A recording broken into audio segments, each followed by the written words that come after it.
മാന്യപ്രേക്ഷകർക്ക് എന്റെ പ്രണാമം. നമ്മൾ കഴിഞ്ഞ ചൊവ്വാഴ്ച വിവരിച്ചത് പരശുരാമനെ കുറിച്ചിട്ടാണ്. എനിക്ക് പരശുരാമൻ ചിരഞ്ജീവിയാണ് എന്ന് പറയാറുണ്ട്. അശ്വത്ഥാമ ബലിവ്യാസോ ഹനുമംശ്ച വിഭീഷണ കൃപ പരശുരാമശ്ച സപ്ത ഇതേ ചിരഞ്ജീവിനഃ. അപ്പൊ ഇവിടെ മുതൽക്ക് അങ്ങോട്ട് വളരെയധികം എവല്യൂഷണറി പ്രക്രിയ മാറുകയാണ്. പരശുരാമൻ ചിരഞ്ജീവി എന്ന പദത്തിലെത്താൻ എന്തായിരിക്കാം കാരണം? എനിക്ക് തോന്നുന്നു ഈ പരശുരാമന്റെ സ്വഭാവമുള്ള പ്രാകൃത മനുഷ്യൻ, നിയമാവലിക്ക് വിധേയമാകാത്ത മനുഷ്യൻ, ആയുധവും കൊണ്ട് സർവ്വതിനെയും വെട്ടിപ്പിടിക്കുന്ന മനുഷ്യൻ എന്ന കാറ്റഗറിയിൽപ്പെട്ടവര് ഏത് കാലത്തും ഉണ്ടായിരിക്കും. ഈ സമൂഹം എത്ര സംസ്കാര സമ്പന്നമായാലും എത്രയധികം വികസിച്ചാലും ശാസ്ത്ര സാങ്കേതികമായി അവ ഏതെല്ലാം ലെവലിൽ എത്തിയാലും ഈ സ്വഭാവം കാണിക്കുന്ന, വെട്ടിപ്പിടിക്കുകയും കെട്ടിപ്പടുക്കുകയും ചെയ്യുന്ന ഒരു പ്രാകൃത മനുഷ്യന്റെ, നിയമാവലിക്ക് വിധേയമാകാത്ത മനുഷ്യന്റെ പ്രതിരൂപമായി എന്നും കുറെ പേര് ഏത് രാജ്യത്തിലും ഉണ്ടാവും. ഈ ഭൂമിയുടെ പ്രതലത്തില് അവരെ പോലെയുള്ളവർ എന്നും നിലനിൽക്കുകയും ചെയ്യും. അതുകൊണ്ടായിരിക്കാം നമ്മള് ഈ അവതാരങ്ങളില് പരശുരാമനെ മാത്രമാണ് ചിരഞ്ജീവിയാക്കിയിരിക്കുന്നത്. ശ്രീകൃഷ്ണനെ ചിരഞ്ജീവിയാക്കിയില്ല. ബലരാമനെയോ ശ്രീരാമനെയോ കൽക്കി ഭഗവാനെയോ വാമനനെയോ ആരെയും ചിരഞ്ജീവിയാക്കിയിട്ടില്ല. മത്സ്യം ഇന്നുമുണ്ട്, മത്സ്യം കൂർമ്മം ഇന്നുമുണ്ട്, വരാഹം ഇന്നുമുണ്ട്, നരസിംഹ ഇന്നില്ല. പക്ഷെ ഇതെല്ലാം ഇന്നും ഉണ്ടായിട്ടും അവയൊന്നിനെയും ഭാരതത്തിലെ ഗ്രന്ഥങ്ങളില് ചിരഞ്ജീവി പദം നൽകിയിട്ട് അംഗീകരിച്ചില്ല. പരശുരാമനെ മാത്രം നൽകി അംഗീകരിച്ചത്, അല്ലെങ്കിൽ നൽകിയത്. അതിന് കാരണം എന്തായിരിക്കാം?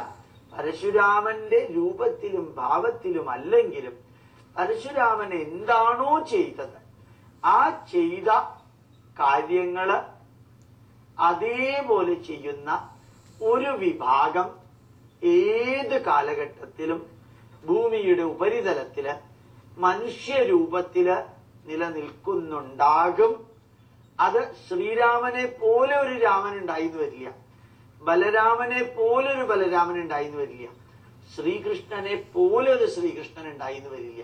പക്ഷെ പരശുരാമനെ പോലെ ആ പേരിലല്ലാതെ പ്രവർത്തിക്കുന്ന മനുഷ്യരുടെ സമൂഹം എക്കാലവും വെട്ടിപ്പിടിക്കുന്നതും അത് നിയന്ത്രണമില്ലാതെ അതിനെ കൈകാര്യം ചെയ്യുന്നതുമായ ഒരു അവസ്ഥയിലുള്ള വിഭാഗം ജനങ്ങള് ഉണ്ടാകുന്നത് കൊണ്ടായിരിക്കാം പരശുരാമനെ നമ്മൾ ഇത്രയും വ്യക്തമായിട്ട് പറയാം.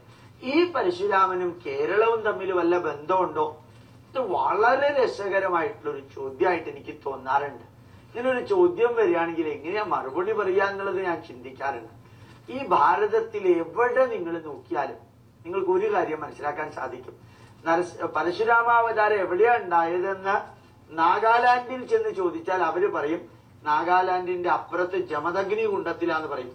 പരശുരാമാവതാരം എവിടെയാ ഉണ്ടായതെന്ന് ശരിക്ക് ആന്ധ്രാക്കാരോട് ചോദിച്ചാൽ അവര് പറയും യാദഗിരി ഗുഡയ്ക്ക് അടുത്താ ഉണ്ടായത്.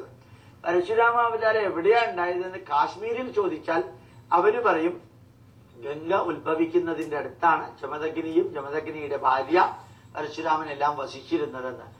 ഇത് ഈ നമ്മളുടെ അവതാര സങ്കല്പത്തില് എല്ലാ അവതാരങ്ങളും എവിടെയാ ഉണ്ടായെന്ന് ചോദിച്ചാൽ ആ സംസ്ഥാനങ്ങളുമായിട്ട് ബന്ധപ്പെടുത്തിക്കൊണ്ടാ പറയാം. നിങ്ങൾക്ക് തന്നെ അറിയാം, കേരളത്തിലെ ജടായുമംഗലുണ്ട്, കേരളത്തിലെ ശബരിമലയുണ്ട്, കേരളത്തിലെ തന്നെ ചടയമംഗലുണ്ട്. ഇതെല്ലാം രാമനുമായിട്ട് ബന്ധപ്പെട്ടിരിക്കുന്നു. ദേവികുളം സൈഡിൽ പോയാൽ രാമായണത്തിലെ എല്ലാ കഥയും അവിടെ കാണാൻ സാധിക്കും. വയനാട്ടിൽ പോയാൽ സീതാദേവി എങ്ങനെയാണ് ഭൂമിയിൽ അന്തർദാനം ചെയ്തതെന്ന് പറയുന്നുണ്ട്.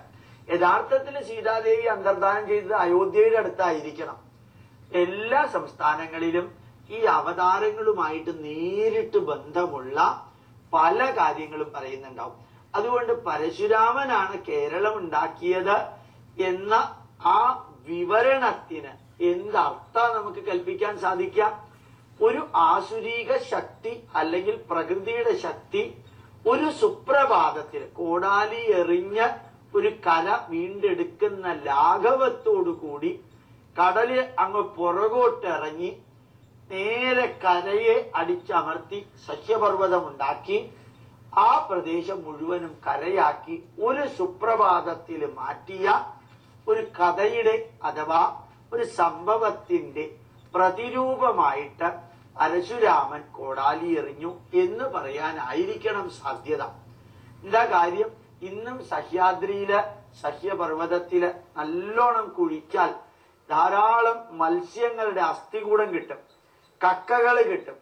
അത് പണ്ട് കടലിന്റെ ഒരു അംശമായിരുന്നു എന്ന് വ്യക്തമാകുന്ന പലതും ഇന്ന് സഹ്യപർവ്വതത്തിൽ നിന്ന് നമുക്ക് കിട്ടും.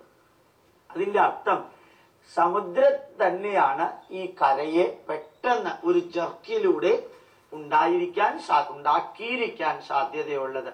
കോടാലി എറിഞ്ഞൊന്നും ഒരു സംസ്ഥാനത്തെയും ഒരു പ്രദേശത്തെയും ഉണ്ടാക്കാൻ സാധ്യമല്ല.